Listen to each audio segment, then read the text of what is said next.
Pernah dengar tentang sebuah kamar kos yang selalu kosong, padahal sudah puluhan orang mencobanya. Tapi anehnya, satu pun gak ada yang bertahan lebih dari seminggu. Kamu siap dengar kisah kos 385, kamar yang gak pernah bisa ditempati. Kos itu berada di sebuah kawasan yang ramai oleh mahasiswa. Bangunannya tua, tapi terawat. Pemiliknya, Bu Erna, dikenal ramah dan murah senyum. Tapi ada satu kamar yang selalu kosong. Kamar 305. Setiap kali ada penghuni baru, Bu Erna akan memberi diskon besar untuk kamar itu. Tapi, kenapa selalu kosong?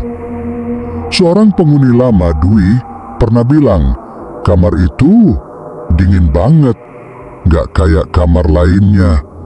Dan tiap malam ada suara nangis dari pojokan kamar, padahal kamu sendirian.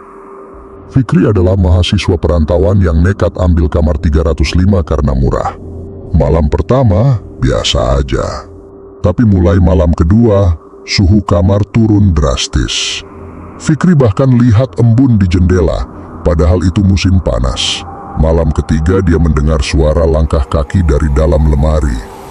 Saat dibuka, kosong. Malam keempat, Fikri pingsan dan ditemukan pagi-pagi oleh tetangga kamar dengan luka cakaran di punggung. Ia segera pindah tanpa sempat ambil barangnya.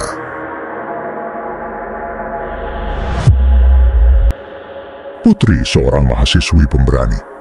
Ia yakin itu hanya sugesti. Hari pertama, dia merasa nyaman. Tapi di hari ketiga, ia melihat sesosok perempuan duduk di cermin, membelakanginya. Setiap kali tidur, mimpinya sama. Dia dikunci dalam kamar itu, dengan suara tangisan anak kecil yang memanggil, "Mama." Putri pindah tengah malam sambil menangis histeris. Seorang penghuni lama akhirnya buka suara. Dulu, kamar itu dihuni oleh sepasang suami istri muda. Sang istri meninggal karena komplikasi saat melahirkan. Suaminya stres dan gantung diri di kamar itu, meninggalkan bayinya yang tak pernah ditemukan. Menurut cerita warga, malam-malam tertentu suara bayi menangis sering terdengar dan bau anyir darah menyengat ruangan. Bu Erna akhirnya memanggil seorang ustaz. Kamar 305 dibacakan ruqyah dan dibersihkan dengan doa. Malam itu, suara tangisan terdengar makin keras, seolah menjerit lalu hilang. Tapi anehnya, saat ustadz membaca ayat terakhir, seluruh lampu kos padam. Setelah dinyalakan, di dinding kamar 305 tertulis dengan darah, "Aku belum selesai."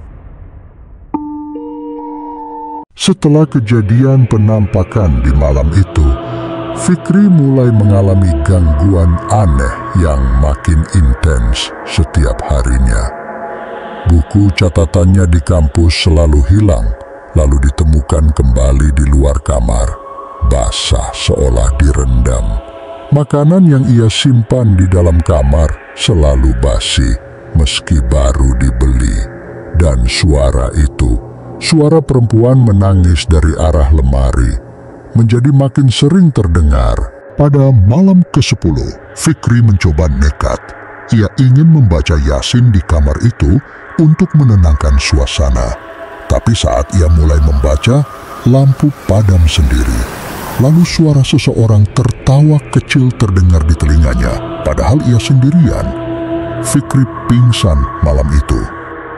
Keesokan harinya, Bu Rani, ibu kos, menemukannya tergeletak di depan kamar 305 dengan darah mengalir dari hidung dan telinga. Akhirnya, Bu Rani mengakui sebuah rahasia gelap yang sudah lama ia pendam.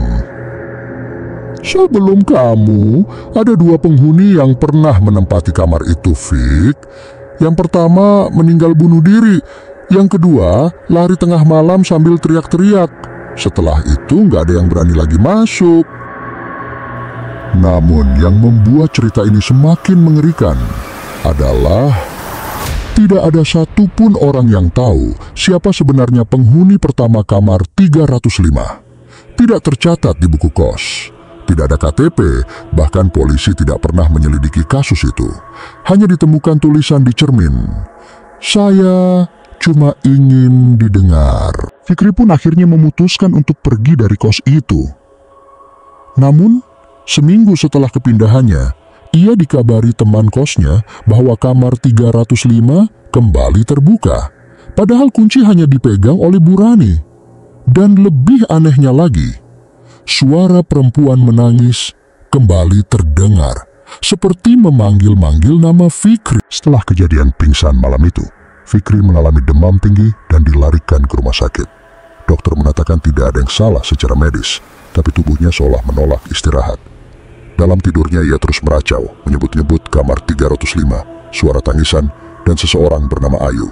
Padahal tidak ada yang pernah cerita soal nama itu sebelumnya. Teman-teman kos mulai resah, satu persatu penghuni mulai pindah. Bu Rani hanya bisa pasrah. Ia sempat memanggil ustaz lain, bahkan paranormal. Tapi setiap kali seseorang mencoba masuk ke kamar itu, selalu ada gangguan.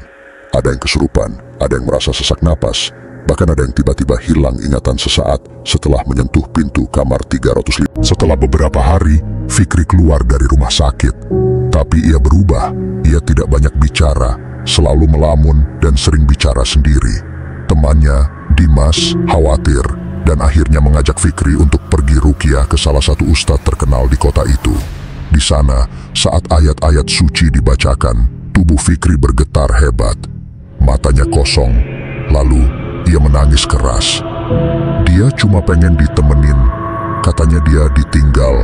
Ustadz langsung menghentikan ruqyah dan meminta keluarga Fikri menjemput. Kata beliau, ini bukan sekadar gangguan jin biasa. Ini adalah entitas yang terikat oleh kejadian tragis dan dendam. Pukul 2 dini hari, semua lampu di kos padam. CCTV yang baru dipasang oleh Bu Rani untuk alasan keamanan mendadak mati. Dan suara bayi menangis terdengar sangat jelas dari lantai atas. Fikri yang tinggal di rumah pamannya saat itu terbangun dari tidur. Ia bermimpi berada di kamar 305. Duduk di atas ranjang, dikelilingi darah. Dan di depannya, seorang perempuan berdiri, wajahnya gelap, samar. Hanya terdengar suara lirih. "Ajak aku keluar. Aku gak mau di sini. Aku pengen ketemu anakku."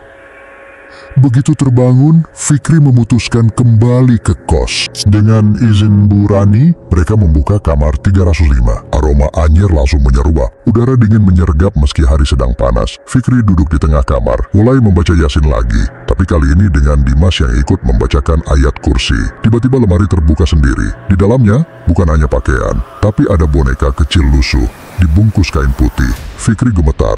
Ini kayak boneka bayi. Saat ia menyentuhnya, terdengar suara, tangisan, dan tawa bersamaan. Lalu semua lampu menyala terang. "Terima kasih, akhirnya aku bisa pergi."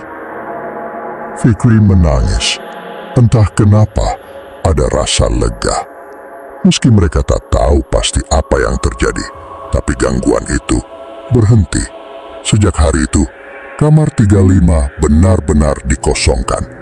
Tak pernah lagi ditawarkan. Bahkan akhirnya dijadikan gudang. Namun satu hal aneh, setiap malam Jumat Kliwon, lampu kamar itu menyala sendiri. Padahal tidak ada aliran listrik ke dalam. Dalam Islam, gangguan makhluk halus itu nyata adanya. Rasulullah mengajarkan kita untuk selalu berlindung kepada Allah dari syaitan dan jin jahat, terutama ketika masuk ke tempat asing. Bacaan seperti ayat kursi, Al-Falaq, dan An-Nas menjadi benteng terbaik bagi hati dan rumah kita. Juga, ketika mengalami gangguan atau rasa takut yang tidak wajar, Rasulullah menganjurkan untuk memperbanyak zikir, sholat malam, dan membaca Al-Quran. Karena tempat yang dipenuhi cahaya ibadah akan sulit dihuni oleh makhluk dari kegelapan. Dan jangan lupa, setiap gangguan pasti ada penyebabnya. Maka sebaik-baik tempat berlindung hanyalah kepada Allah Azza wa Jal. Jadi, kamu masih berani tidur sendirian malam ini? Atau kamu juga dengar suara itu barusan? Tuliskan di komentar, apa kamar di rumahmu pernah ada kejadian aneh? Dan jangan lupa like, share, dan subscribe buat cerita horor berikutnya.